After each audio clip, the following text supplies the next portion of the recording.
I was taken with the first page. I was emotional. And that's hard to do, to emote emotion off of just a page in a script. And to do so early in a script, a lot of times you can build something to the point where you're terribly moved. But his writing was very precise, and a man who we find him is on the darkest day of his life. He's lost his longtime partner.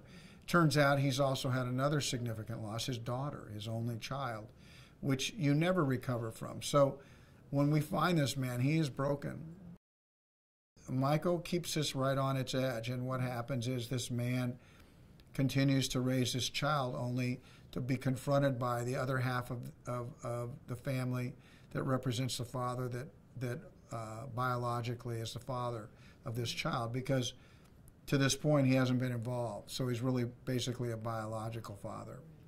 The daughter has died, and this child has been raised in this home by these two grandparents. Now there's one, and it happens to be me, and my skill set is not great. My love is great, but my skill set's not. She really commands the screen and ran her family, runs them into the ground, runs them ragged, holds their ears between her fingers, so to speak. So we really needed that strength, and what she's managed to do is iconic, and it does fall on women sometimes to raise a whole family, and she does it so. Octavia stepped into that role and basically has held that family by the bootstraps. The world that she provides is a world that Elliot doesn't completely understand. He just is afraid of it. He's afraid of South Central. But he doesn't, he knows his own world, and he thinks his fence and his alarms will keep her safe. He thinks that music lessons will give her culture, and arrange parties where children come over is what he's going to have to do. But he's not completely equipped.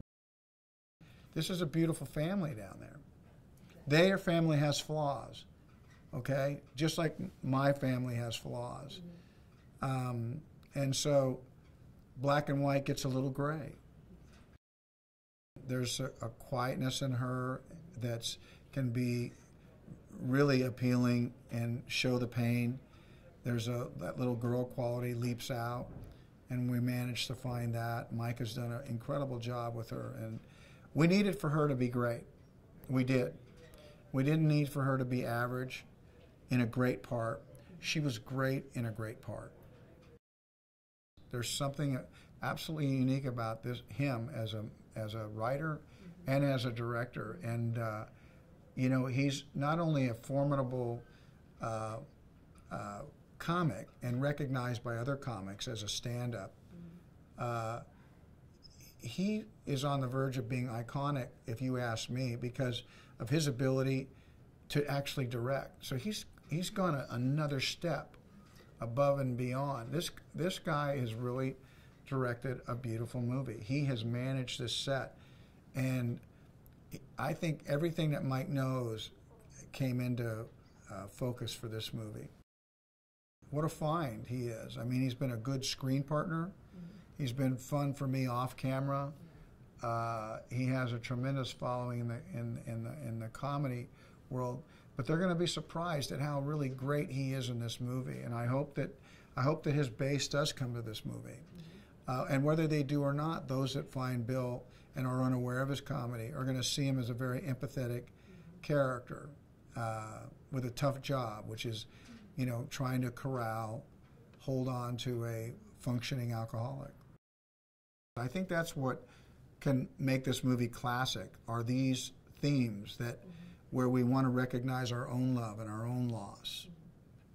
And that Elliot's not a mean guy. Elliot has experienced powerful loss, and he's angry. It starts a conversation in a very unique way, in a voice, in a weird philosophy that comes out from a guy in a burst in the courtroom that really, I think, has meaning to people around the world, which is, it's not my first thought that counts. It's my second, and my third and my fourth. And those are the thoughts that will define me as somebody who is tolerant or somebody who is ignorant or worse, a racist.